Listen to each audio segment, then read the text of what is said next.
We've had Meridia's beacon in our inventory forever, taking up space. I think it weighs like a pound or something. I don't know.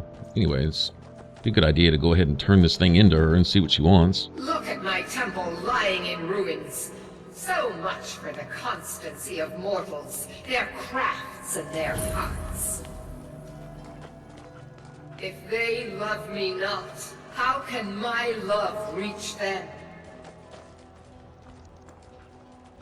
She kind of reminds me a little of Cassandra in Dragon Age Inquisition, or vice versa. Like, just perpetually disgusted with everybody and everything. Alright, so when we found this thing in a, I don't know, bandit treasure chest, I think it was at the Balltime Towers. I don't remember. It was a long time ago. Pretty much at the beginning of the game. Just never got around to getting up here. Now we're finally here. I think,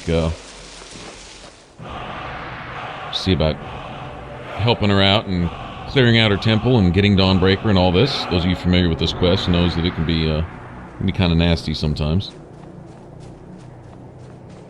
Especially at the end, the boss of this area, if that's what you want to call it, is kind of nasty. Restore to me my beacon, that I might guide you toward your destiny.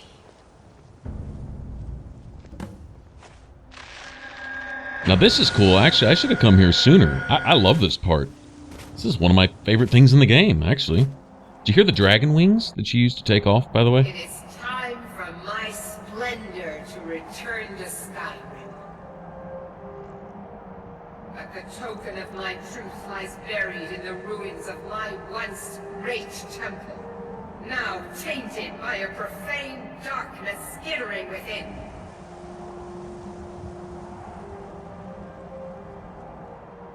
The necromancer Malkaran defiles my shrine with vile corruptions, trapping lost souls left in the wake of this war to do his bidding. Worse still, he uses the power stored within my own token to fuel his foul deeds. I have brought you here, mortal, to be my champion. You will enter my temple, retrieve my artifact, and destroy the Defiler. Okay. Of course you will. I have commanded it. Go now. The artifact must be reclaimed, and Malkaran destroyed. Malkaran has forced the doors shut. But this is my temple, and it responds to my decree. I will send down a ray of light. Guide this light through my temple, and its doors will open.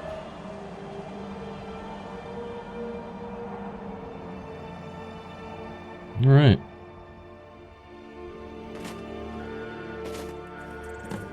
I'd like to point out that notice once again when you take off there, you take off with it's the same sound that dragon wings make. Okay, the flapping. I'm just saying. And then also point out that Akatosh as a divine, although Meridia is supposed to be a Daedra, okay, but she's never been bad, at least not in my book, and kind of like Azura, or well, there's been a couple others too that aren't considered quote unquote bad. But, and then there's other Daedra that are, you know, seem to really be inherently evil, like, you know, Molag Bal and, you know, so on and so forth. So, I don't know. Mehrunes Dagon, right? Anyway, you appear to take off as... Oh, now, is that Meridia herself? Is manifesting as kind of a spirit dragon to take you up? Remember, Akatosh, as a divine, manifested himself through Martin Septim as an actual dragon. And then Periite is symbolized by a dragon. Don't know what form he actually takes. Other Daedra, like Molag Bal, well, I mean, if you go to like the Elder Scrolls Online and stuff, and you see the images of him, that doesn't appear to reflect a dragon at all. Malakath, neither. Mephala, I would think, maybe would probably manifest as a big spider or something. That'd be my impression, but anyway, some of them symbolized, even some of the divines, symbolized by a dragon. Of course, I guess Talos or Tiber Septim would be dragonborn, so I don't know what form he would take in the afterlife or whatever, if he were to manifest himself as a divine. I would assume a dragon. I don't know. I wonder what that means. Just pointing it out. It kind of came to mind when, you know, Meridia lifts you up and you can hear the flapping and you kind of like you're on big wings or something with big wings is carrying you. I didn't see any dragons around, so I'm only assuming that was Meridia herself or something. Or it was you. You know, maybe it was our character. Maybe it was that type of thing or something. I don't know. Anyway.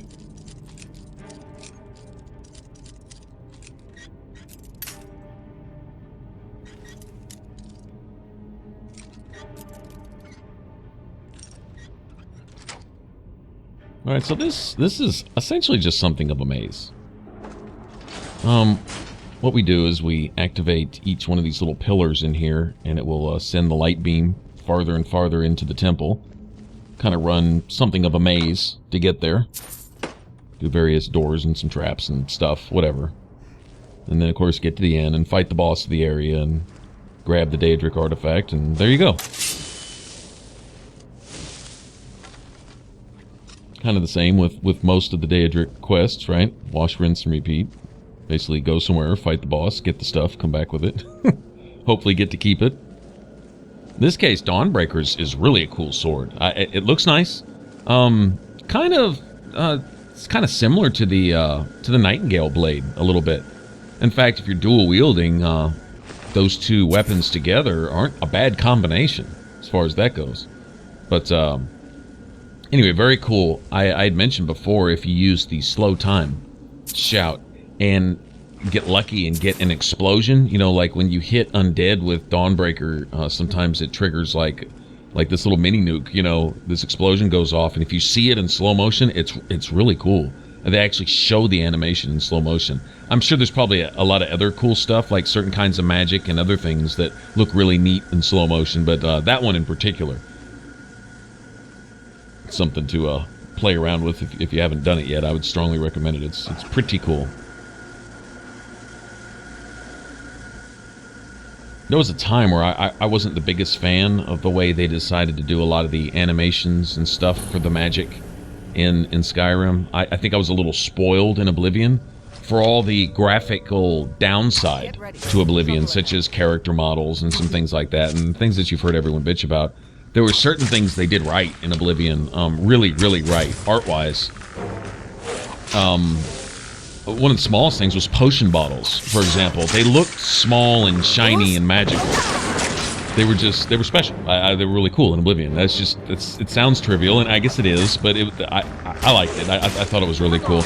And magic was amazing in Oblivion. The way it looked on screen, I guess because a lot of times you were in a dark and dank cave, you know, and if you shot off magic, it was really bright and everything, but it had that smooth, glowing finish to it, like the fireballs when they exploded. They looked like a fireball exploding.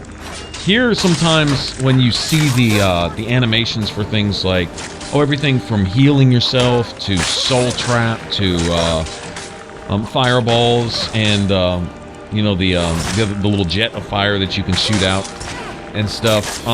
They seem pixelated, I guess, kind of squared off around the edges, and it's still cool, you know, bright shiny magic stuff. I mean, it's fine. But Oblivion had that really cool. Maybe it was just the color or the brightness or the vibrancy of the magic stuff when it went off. But it was they did really well with the animations there. Kind of wish they'd kept that in Skyrim. Not a knock on it, just from an art perspective, I guess, you know.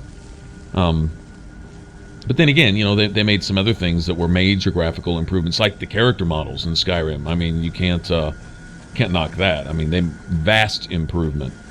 Character creation in Oblivion left a lot to be desired in a lot of ways. The coloring was very pastel, very cartoony, crayonish, you know.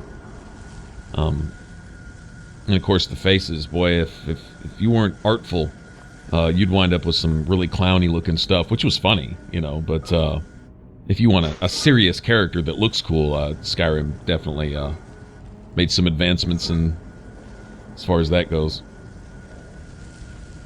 I'm really liking the trend. I wish the Dragon Age, I wish BioWare in general would get a whiff of this is this leaning towards these more and more intricate character creation systems. Now, Inquisition had a lot as far as facial structures go, but they left everyone's hair looking like plastic wigs, you know, and not very many of those at that. But you know, the face modeling and molding was done really well. In Skyrim, gave us a lot of hair options and stuff, and decent looking as far as that goes, as far as hair goes. You know, I don't know, from an art standpoint, a lot of those of us who are stickler, you can find a lot of games and judge each one individually by their hair. Some being really poor, such as Mass Effect, Dragon Age, and stuff, and some not doing too bad.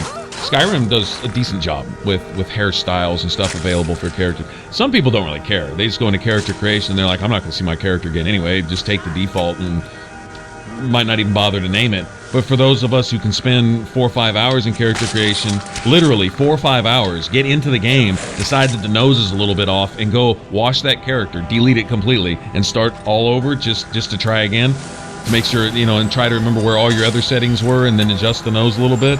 And I've spent a day or longer in character creation, just that, you know, messing around and trying to figure out how to make a good looking character or whatever. And anyway, for those that kind of stuff is important to, it's neat how the game developers are at least making efforts now to involve more in-depth character creation stuff. Fallout 4 was looking really good. Apparently it's limitless. The way they're doing it is that you can go to each part of the face and literally move it around. Stretch it, shrink it, you know, pull it up and down, make it fatter, make it thinner, you know, just whatever. And so, oh geez, if you give me that many tools to play with, I don't know. I wonder about the hair though. That's one thing. In Fallout, they had some cool post-apocalyptic hairstyles, but they're pretty vanilla. I wonder if there'll be a little more variety and stuff. But then I guess, you know, post-apocalyptic, you wouldn't be all that worried about your hair. I mean, you're hard enough just getting a haircut. Although in Fallout 3, you did have that ghoul in Underworld. He'd cut your hair for free. And you had your robot butler at home. Yeah, he would cut your hair also. Free haircuts and drinks of water and really bad jokes. Actually, some really good jokes. No, I take that back. Yeah. Old, what was it, Wadsworth or whatever his name was? Yeah, actually had some pretty good ones. You know, 2 cannibals are eating a clown and one asks the other, does this taste funny to you? Come on, man. That's classic. That's just awesome. I love it. Anyway, all right. All right, so here we are, and it's just a few more rooms of this. Basically weeding through these guys. These corrupted shades, I guess, are the remnants of these... Well, you see all these bodies laying around, and this is actually a pretty profitable quest, because each one of these corrupted corpses or whatever, defiled corpses, they all have gold on them. Like, all of them are going to have anywhere from 20 to 100 or more gold on each one. You're liable to walk out of here if you find all of them with a couple grand at least. Easy to walk out of here with at least, I don't know, 2,000 gold or more. Just from that, so totally worth it. And then, of course, if you want Dawnbreaker, that's definitely worth it. So anyway, I guess these shades here are the remnants of these people that have been sacrificed to fuel this, I don't know, crazy necromancer here. I forget what Meridia said his name was, but anyway, he's been sacrificing them to, I don't know, empower himself and whatever. You know how mages roll. Take a whole bunch of innocent lives so they can shoot a bigger fireball or control people's minds or do whatever it is mages feel that they need to do just because. Not sure what mages ever hope to accomplish in the world by, well, essentially just accomplishing nothing but killing people and blowing shit up, it seems like. But except for the healers, I guess the healers, that's nice.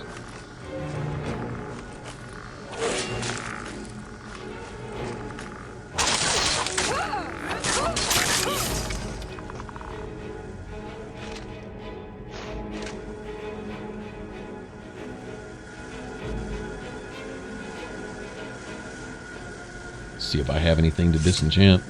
Doesn't really matter now. I finally got my enchanting to 100. That's cool. Just kind of waiting for my blacksmithing to catch up. It's going a lot slower. I haven't really been grinding. When I hit a blacksmith now, I buy up all their iron ingots. I mean, I know I could go find a place to mine some ore, but that's a one-shot deal. And then once you've mined everything, the ore does take, you know, days to regenerate, or weeks, or however long it takes. And so then you're really back to buying ingots from the blacksmith anyway. It really helps if you have soul gems on hand from a dwarven ruin or wherever you've been, and you know, go grind out your iron daggers or make whatever. One advantage to ore is, of course, you can turn the ore into like gold and silver, and then make jewelry, which does count a little more towards your blacksmithing skill, and it does sell for a bit more too. But if you're lazy, like me sometimes, just grind out a bunch of iron daggers and then go enchant a couple. If you feel like going and finding the nearest enchanting table, and, you know, try to enchant a few of them to where they're worth enough to pay back your investment on iron ingots, and just kind of break even. Slowly build your skill up, but now it's getting to the point where you got to make 25, 30 daggers just for 1 point in blacksmithing. So don't see that every day. it's definitely kind of coming to a halt. I think at some point between one of these videos, I'll actually make a concentrated effort to literally go around and mine a crap ton of ore and just visit some smiths, and you know, just go back and forth, like say between Windhelm, Whiterun, Solitude, whatever, and visit the smiths, buy up all their ore, make what I can, sell it back, blah blah blah. I've got gold now. I have money, and we haven't even really been all that busy with the Thieves Guild, and I still have money. If we were still active in the guild and kind of doing a lot of that side stuff, oh geez, we'd have more money than we know what to do with. But I have enough now to actually go do that for a little bit. So I may do that. I don't know if I can get my smithing all the way back up to 100 before I get bored, but at least work on it some and get around to that eventually. I would like to create you know, a full set of gear, full set of fully enchanted stuff, and kind of show you guys how I roll. You know, what enchantments I put on my things. I've pretty much got it mapped out. Took a little bit going back and taking a look at a few things, but figured out what enchantments you can put on what gear. Primarily, it seems to me the chest piece, your main armor itself, that you're kind of stuck with pretty much just putting defense type enchantments, or maybe buffs on that. You know, stamina regen, magicka regen. I don't even think you can put magicka on your chest piece. You can put magicka regen, and certain schools of magic cost less to cast and all that kind of stuff. But as far as actual magicka, I don't even think you can put that on your chest piece. I mean, it's seriously just for like attribute buffs and stuff.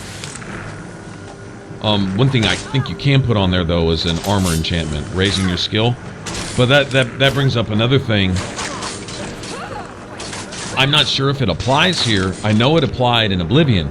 If you had a skill buffed to 100, say your skill was 70, in any it didn't matter, any skill, and you had 30 points towards that skill on a particular piece of armor, that would put it to 100. It would no longer go up for you, no matter how much you used it. Like say speed or athletics or something. No matter how much you ran around or jumped up and down or fell off cliffs or anything, it wouldn't go up anymore until you took that piece of armor off, to where it still counted as 70, because essentially once it reached 100, that was it. But it was possible on some, if not all of your skills and stuff, that if they were already at 100, and once you put an enchanted piece of gear on, you could get it over that point. So, I mean, there was that. But anyway, I'm not sure how that applies here. Like, say, what's my light armor skill at now? I think it's in the 70s, right? 71 or 72, maybe a little higher than that. Anyway, say I get it to, I don't know, 80, and then I put an armor enchantment of 20 points towards light armor on my main chest piece. Will it stop going up regardless of what I do? I'm honestly considering going out and finding a giant and boxing with him for a while and letting him hit on me a little bit and raising my light armor, because I could go pay for some training, a few, although I'm leveling a lot slower now, so that might be good for 5 points, and that's probably going to cost about 15 grand to do it, which I can. But it seems more logical just to go find a giant and train in my light armor by letting him pound on me with the club. Assuming I can get away with it. Assuming he doesn't one-shot me. And I can take some hits and heal fast enough to keep him from killing me outright, then I think I may go do that. I may actually go do that with some heavy armor on also, just to train in that too, rather than go pay for it, because that goes up really fast, especially considering I have basically nothing in it, except for whatever heavy armor I might have worn at the very, very absolute beginning of the game and whatever skill books I've read. Other than that, my heavy armor should be pretty close to base stats. I don't think I've done anything with that at all, so I may go slap you know, if I'm gonna be smithing daggers and stuff anyway, I might as well just smith a complete heavy armor set and just slap it on and go find a giant somewhere, like I say, and just let him pound on me for a while. And raise that up some, and maybe make a heavy shield, like an iron shield or something, and raise my blocking too. You have to block. If you let a giant just hit you straight out, he's liable to send you into outer space. I think you have to be blocking pretty much. I have a huge stamina pool, so blocking should not be an issue.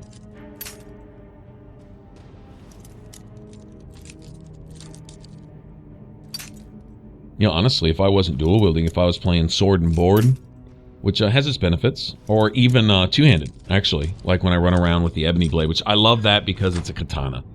You know, honestly, I kind of wish you could make katanas. I wish that was a skin or a mold that you could use, where it had the same stats as, you know, say a two-handed sword. So if you made an iron katana, it would still look like a katana, but and have, you know, maybe the same stats as an iron sword. But honestly, if that was a thing, that's what I'd be doing. And it probably is on PC. I know you PC guys have all the mods. You can pretty much do what you want. But if that was an actual skin, and I'm kind of curious why it's not.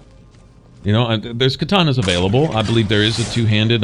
It's once you get to the Dragon Temple or whatever in the main story, once you follow out the blades and stuff, I think there's a two-handed you can get, and a couple more copies of the one-handed, like we found in Delphine's little hidden basement down there. So there's katanas available. I'd like to make one. I'd like to make one out of whatever I want to make it out of, like Daedric katanas. Oh, come on, man. As soon as I said it, I know some of you almost just wet your pants right there. Daedric katanas. You know, it wouldn't even really matter what they look like. That's just badass, you know. Imagine a almost pitch black, scarred, charred-looking blade with glowing red veins in it, similar to like the ebony blade when it's fully fed. You know how it glows and pulses a little bit? Imagine that. You know, the same kind of effect you get in Daedric stuff, but on a katana. Dual wield those. I don't just want katanas. I want short katanas. I know there's a name for them, like the ones that the ninjas use. You know, they're shorter version of the traditional samurai style blade. I forget the name of it, but I would love short katanas, the equivalent of a short sword or a dagger. Right? Go ahead and give it the same stats as a dagger, and give it the same perks, the same benefits, the same everything as a dagger. And then give me a regular katana, and then give me the big two-handed katana, you know, similar like the Blade's katana or the ebony blade, but one that you can make out of iron or whatever you want. Dwarven. Dwarven katana. That might actually even be cool. Not an elven katana, that'd be kind of sissified, but you know, you see where I'm going with that. Why not? Why not? It doesn't seem like it would be all that big of a deal, and I can't imagine game developers are ignorant to a lot of gamers' absolute devotion to katanas just because. Anyway.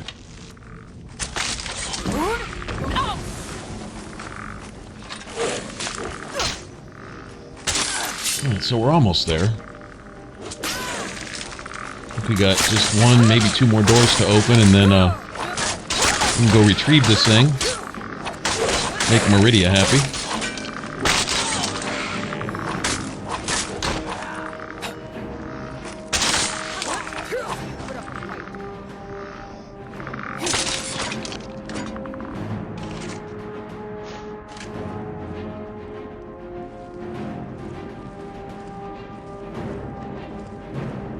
I think there's at least one more in here somewhere. No? There we go. Just give me all that money. I'll take it. I'll take that. I'll take that. These corpses really are scattered just everywhere. Of course, if each person he's desiccated, corrupted, defiled here, if each one's made him stronger, that means he's pretty stout. Because that's a lot of bodies we found on the way in here. And I probably didn't even find them all.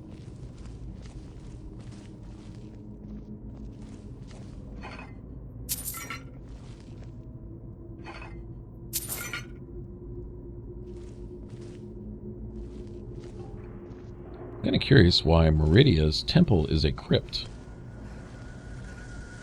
Or a barrow, or whatever you call these things.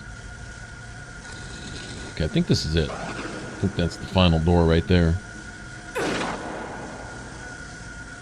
Oh, well, apparently I'm not all clean and holy because her purifying light just burned the shit out of me. Of course, then again, I guess nobody is, huh? Not really.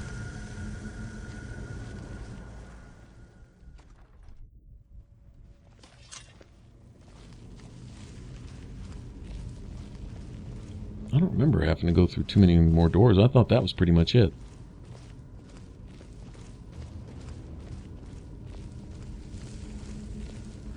I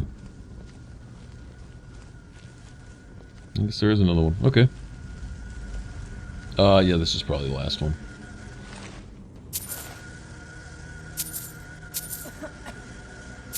I don't know what it is with all this gold laying around.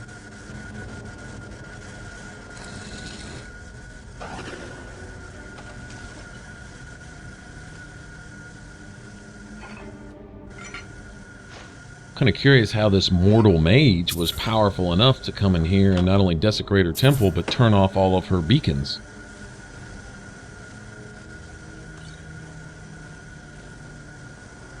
Is it because the her main little beacon thing that we found in that chest, because it had been stolen?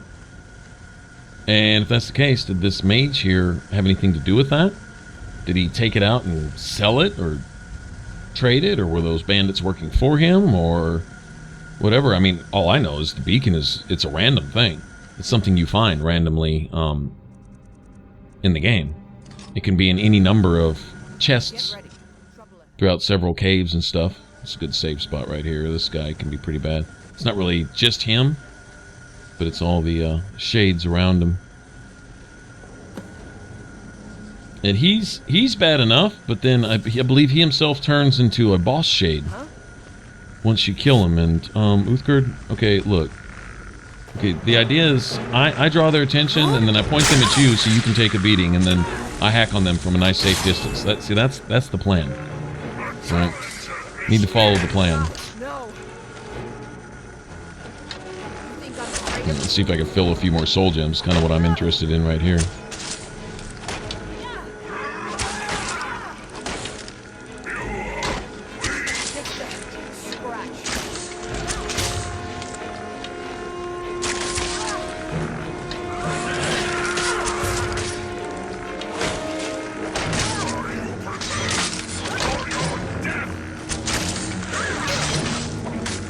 Okay, you're gonna shoot past everybody and shoot me way up here, minding my own business? Really?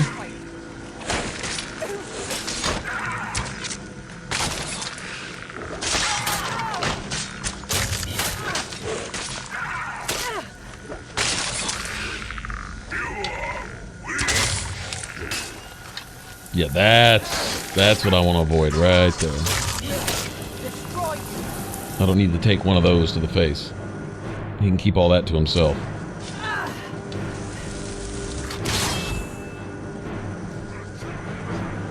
I love these Dremora, just... they spawn in talking smack. Like, you know what? Tell you what. Go ahead and soften him up, and I'll let my, my summons deal with him. I want to loot the place, actually. I thought there was a lot of bodies coming in here. There's a crap ton of bodies in this room. None of these shades really carry anything, do they? Not really. Alright, so we'll run around and fill our pockets with change while my followers deal with this idiot over here.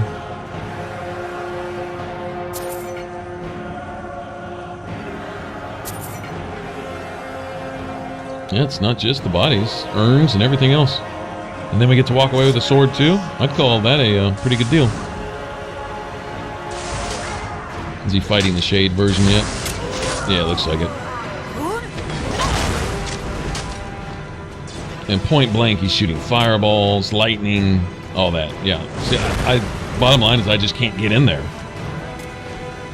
point blank and just let him just pound me with fireballs till I'm dead type thing. I don't think I can kill him fast enough.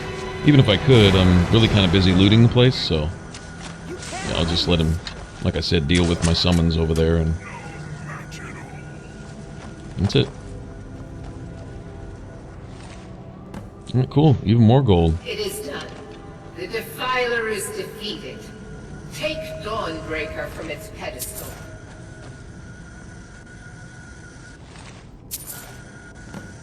I can do that. This dude apparently is all about money. Look at this.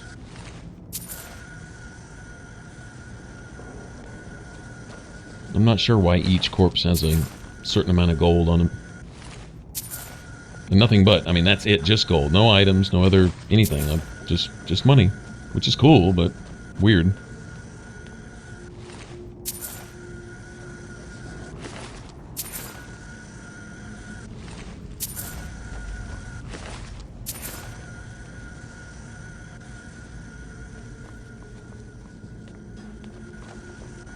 Alright, I don't think you can ever come back here once you leave.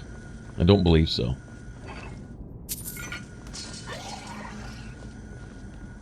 Also, I've heard there's a way to duplicate Dawnbreaker to where you could essentially run around and dual-wield Dawnbreakers, which I guess is cool. I remember reading somewhere that there was a way to do that or something. I'm not gonna bother with that, but, there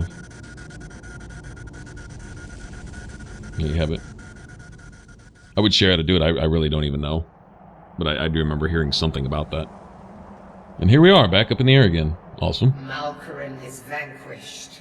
Skyrim's dead shall remain at rest. Yeah, so you say. This is as it should be. This is because of you. A new day is dawning, and you shall be its herald. Take the mighty Dawnbreaker, and with it purge corruption from the dark corners of the world. Wield it in my name, that my influence may grow.